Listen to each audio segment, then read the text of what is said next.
Dari Jabir bin Abdullah radhiyallahu anhu berkata, bersabda Nabi sallallahu alaihi wasallam, لا يدخل أحدا منكم عمله الجنة ولا يجيره من النار ولا أنا إلا برحمة من الله. tidak ada amalan seorang pun yang boleh memasukkannya ke dalam syurga dan menyelamatkannya dari neraka, tidak juga denganku, kecuali dengan rahmat dari Allah. Hadis riwayat Imam Muslim.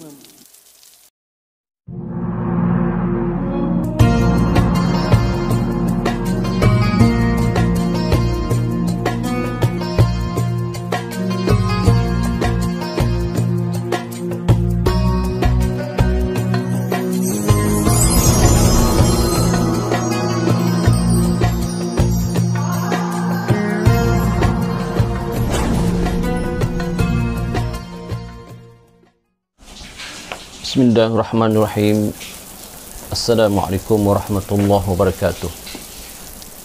Alhamdulillahilladzi hadana lihadza wa ma kunna linahtadiya laula an hadanallah. Asyhadu an la ilaha illallah wahdahu la syarika lah. Wa asyhadu anna Muhammadan abduhu wa rasuluh. Allahumma salli wa sallim ala sayyidina wa nabiyyina Muhammad wa ala alihi wa sahbihi ajma'in. Amma ba'd.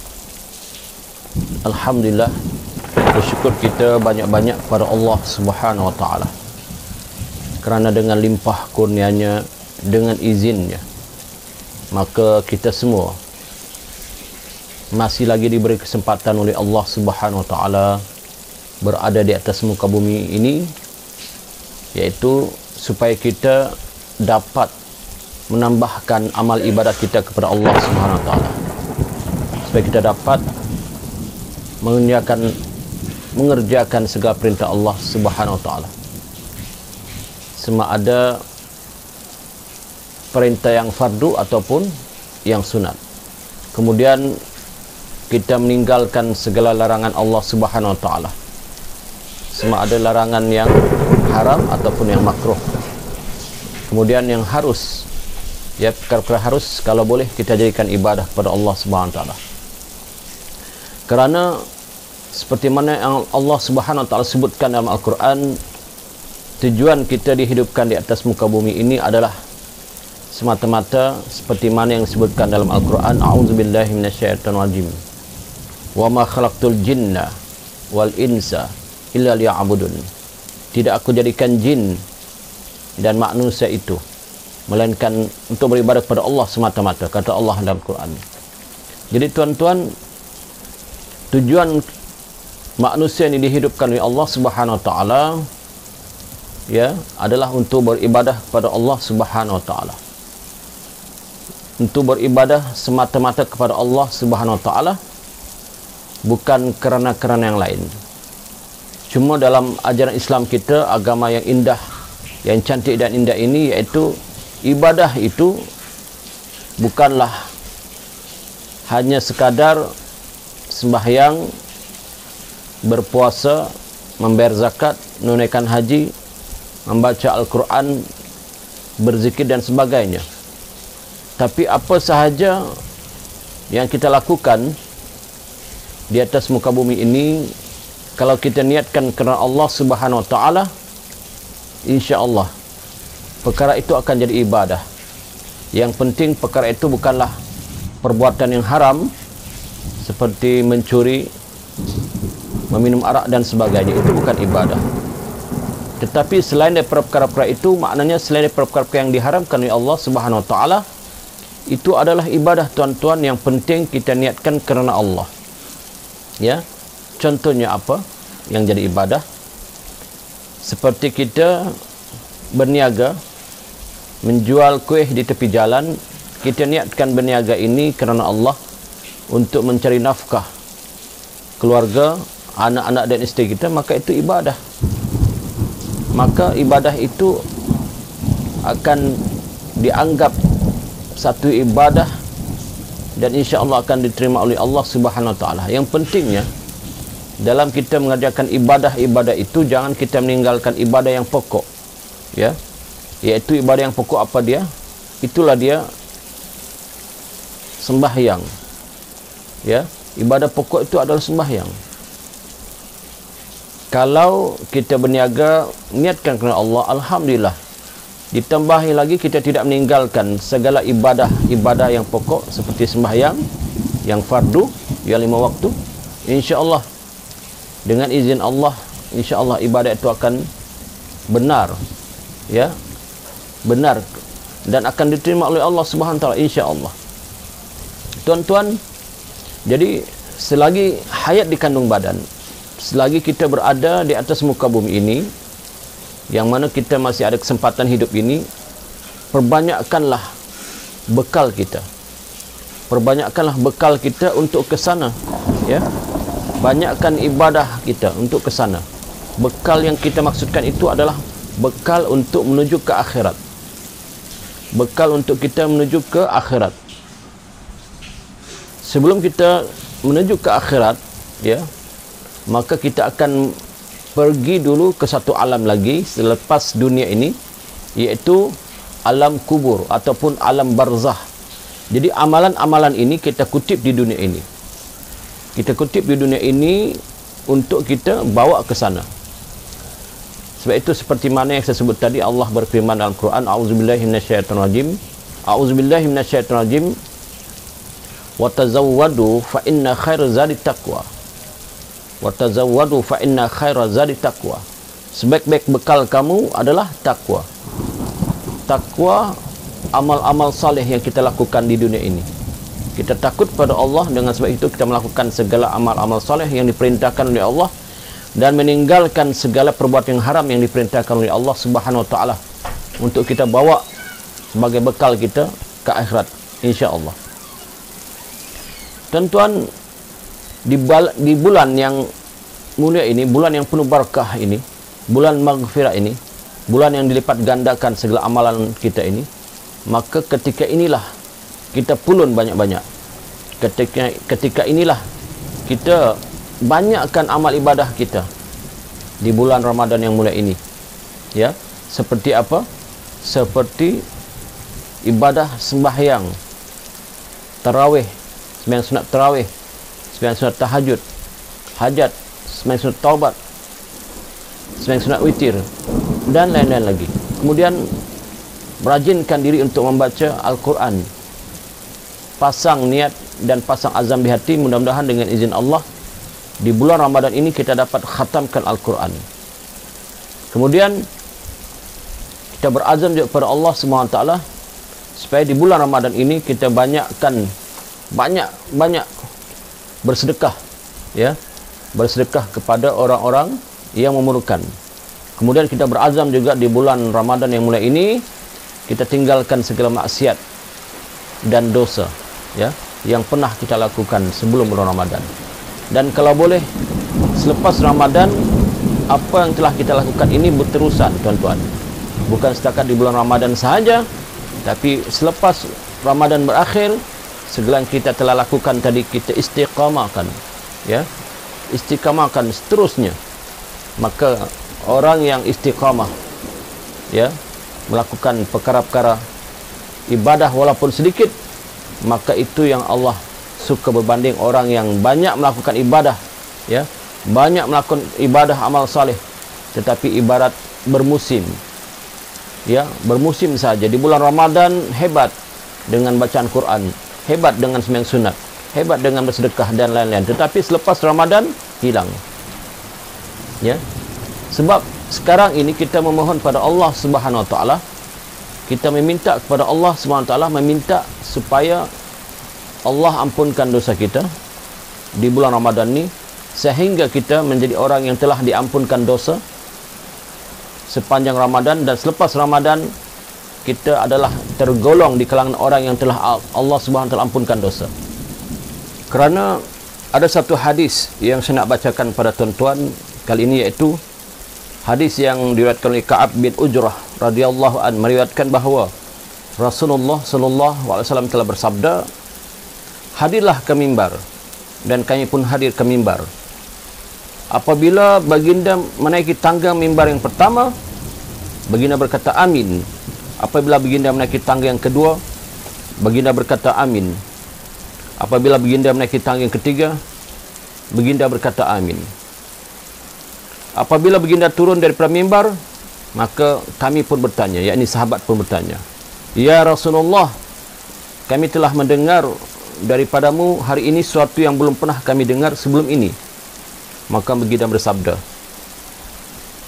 apabila daku menaiki tangga pertama, Jibril pun muncul di hadapanku dan berkata, celakalah dia yang melalui bulan Ramadan yang diberkati tanpa memperoleh keampunan. Subhanallah, ya. Maka ketika itu, ketika Jibril berkata begitu, maka Nabi Muhammad pun berkata amin. Ya, kata Jibril, celakalah dia yang melalui bulan Ramadan yang diberkati tanpa memperoleh keampunan. Maka ketika malaikat Jibril berkata begitu, maka Nabi Muhammad SAW berkata amin. Ya, ini ada kaitan dengan bulan Ramadan yang sedang kita berada di dalamnya ketika ini. Celakalah, kata malaikat Jibril, bagi mereka yang berada di bulan Ramadan tetapi tidak dapat keampunan. Kemudian diaminkan oleh seorang nabi, diaminkan oleh seorang manusia, diaminkan oleh seorang makhluk yang paling baik di seluruh alam, diaminkan oleh seorang nabi, penghulu segala nabi. Subhanallah, ya. Apakah doa ini tidak diterima? Didoakan oleh malaikat Jibril, ya, satu makhluk yang tidak pernah melakukan dosa, kemudian diaminkan oleh Nabi Muhammad sallallahu alaihi wasallam. Celakalah orang yang berada di bulan Ramadan, melalui bulan Ramadan tetapi tidak dapat keampunan. Subhanallah. Itu yang pertama. Yang kedua, Jibril berkata, celakalah dia yang apabila namamu disebut, dia tidak berselawat ke atasmu. Namamu disebut, makna Nabi Muhammad, nama Nabi Muhammad sallallahu alaihi wasallam disebut, maka mereka tidak berselawat ke atasmu. Sebab itu tuan-tuan, ketika kita mendengar nama Nabi Muhammad sallallahu alaihi wasallam disebut, maka sambutlah dengan selawat. Sallallahu wasallim alaihi, sekurang-kurangnya, ya. Allahumma shalli ala sayyidina Muhammad pun boleh. Sambutlah. Kalau tidak, maka kita tergolong di kalangan orang yang celaka, seperti mana doa Jibril, malaikat Jibril, dan diaminkan, ya, oleh Nabi Muhammad sallallahu alaihi wasallam. Kemudian yang ketiga, celakalah dia yang masih hidup, ibu bapanya atau salah seorang daripadanya hingga mencapai umur tua, lantas menafikan dirinya memasuki surga. Maknanya dia gagal berkhidmat untuk mereka, lantas menafikan dirinya memasuki surga, ya. Maka kata Nabi Muhammad SAW, amin. Ya, celakalah mereka yang ketika ibu dan ayahnya atau di antara keduanya masih hidup, yang telah tua, mereka tidak dapat berbakti kepadanya dan menyebabkan mereka tidak dapat masuk surga dengan berbakti kepada ibu dan ayah. Sedangkan berbakti dengan ibu dan ayah ini adalah satu tempat, kata ulama, tempat banyaknya pahala yang Allah bagi kepada kita, ya, kepada orang yang masih ada ibu dan ayah. Jadi kembali kepada beramal ini, bahawa marilah kita beramal Allah SWT, moga-moga dengan sebab amal kita ini yang penuh ikhlas ini, Allah SWT nanti masukkan kita ke dalam syurga dengan rahmatnya, ya. Moga-moga Allah SWT masukkan kita nanti dalam syurga dengan rahmatnya dan terhindar daripada api neraka. Kerana hanya dengan rahmat Allah sahaja yang dapat membantu kita untuk masuk syurga. Sedangkan Nabi Muhammad SAW sendiri pun, ya, pernah berkata bahawa semua hamba Allah ini masuk ke syurga dengan rahmat Allah, termasuk saya sendiri, kata Nabi. Itu maksud hadis, ya, saya bacakan. Maka memohon doalah kita banyak-banyak kepada Allah, moga-moga kita masuk dalam syurga dengan rahmat Allah, bukan dengan amal ibadah kita, bukan dengan sembahyang kita yang sedikit, bukan dengan puasa kita yang sedikit, ya, bukan dengan zikir kita, dengan ibadah bangun malam kita, bukan, tetapi dengan rahmat Allah. Tentang rahmat ini saya nak ceritakan sedikit, ya. Satu peristiwa di zaman dulu yang pernah diceritakan oleh Nabi Muhammad sallallahu alaihi wasallam. Ada satu hamba Allah ahli ibadah, ya, yang mana hamba Allah ini telah beribadah selama 500 tahun. Ini di zaman dulu, zaman Bani Israel. Ada seorang hamba Allah yang telah beribadah selama 500 tahun lamanya. Subhanallah, beribadah kepada Allah. Dia beribadah pula di sebuah gunung, yang mana gunung ini berada di sebuah pulau yang dikelilingi oleh lautan. Ya. Setiap pagi dan setiap petang, maka ahli ibadah ini akan turun ke bawah daripada gunung itu untuk mengambil uduk, ambil air sembahyang dan sebagainya, kemudian memakan buah delima yang tumbuh di pulau itu, yang mana buah delima ini tumbuh setiap hari. Sedangkan pada asalnya buah delima ini tumbuh setiap tahun, tetapi ini tumbuh setiap hari. Maka ketika itu hamba Allah ini mengambil buah delima, memakannya, kemudian buruk dan beribadah kepada Allah SWT. Kemudian setiap hari dia berdoa. Ahli ibadah ini, hamba Allah ini, ahli abid ini, setiap hari berdoa. Di antara doanya, ya Allah Tuhanku, nanti satu masa nanti matikanlah aku dalam keadaan bersujud kepadamu ya Allah. Kemudian setelah aku mati nanti, janganlah rosakkan jasadku ini daripada tanah, dan janganlah rosakkan jasadku ini daripada dimakan oleh segala makhluk yang ada hingga hari kiamat. Maka doa hamba Allah ini, ahli ibadah ini dimakbulkan oleh Allah Subhanahu wa taala. Ya, dikabulkan oleh Allah Subhanahu wa taala hingga akhirnya berlakulah kematiannya. Diceritakan dalam riwayat tersebut bahawa satu masa ketika penghisapan selesai, maka Allah berfirman, wahai malaikatku, masukkan hambaku ini ke dalam surgaku dengan rahmatku.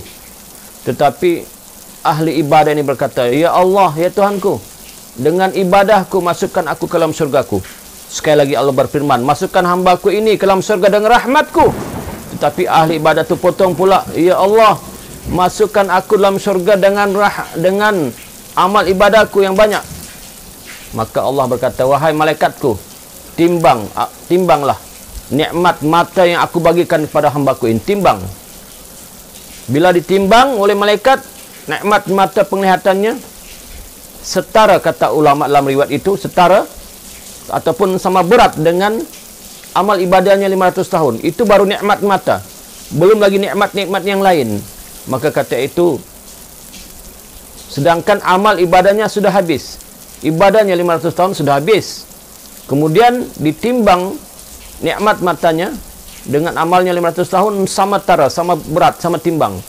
Sedangkan amal ibadahnya sudah habis untuk menimbang nikmat-nikmat yang Allah bagi kepadanya.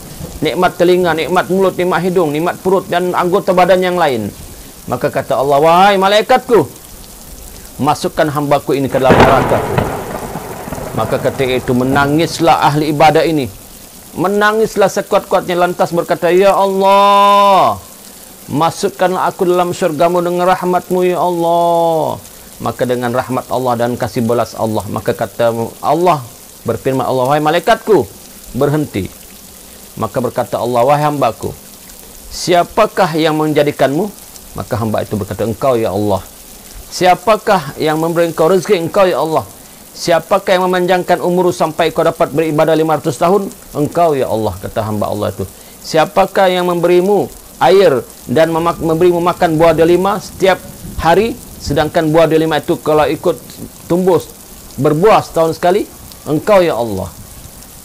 Maka dari situlah Allah SWT berkata kembali, wahai malaikatku, masukkanlah hambaku ini dalam surga dengan rahmatku. Sesungguhnya hambaku ini adalah di antara hambaku yang terbaik. Maka malaikat pun masukkanlah semula hamba Allah di dalam surganya. Jadi tuan-tuan, kisah ini sebagai iktibar kepada kita bahawa dalam kita beribadah kepada Allah SWT, maka beribadah dengan penuh ikhlas dan memohon rahmat Allah SWT. Sedangkan ahli ibadah pun yang beribadah 500 tahun pun Allah masukkan dalam surga dengan rahmat, bukan dengan sebab ibadahnya yang banyak. Apatah lagi kita umat Islam di akhir zaman, umat Nabi Muhammad sallallahu alaihi wasallam di akhir zaman, yang ibadah hanya sedikit, sembahyang pun sedikit, itu pun belum tentu khusyuk, ya. Puasa pun sedikit, itu pun tidak mencapai puasa yang sebenarnya. Kemudian zikir pun sedikit, bangun malam pun sedikit, sedekah pun sedikit. Tiba-tiba kita mengharap masuk surga dengan amal ibadah kita, maka tidak. Sesungguhnya kita semua masuk dalam surga dengan rahmat Allah Subhanahu wa taala. Marilah kita sama-sama memohon doa kepada Allah Subhanahu wa taala, ya, setiap malam ketika kita berdoa. Pohonlah kepada Allah supaya kita masuk surga dengan rahmat dan kasih sayang Allah. Ya.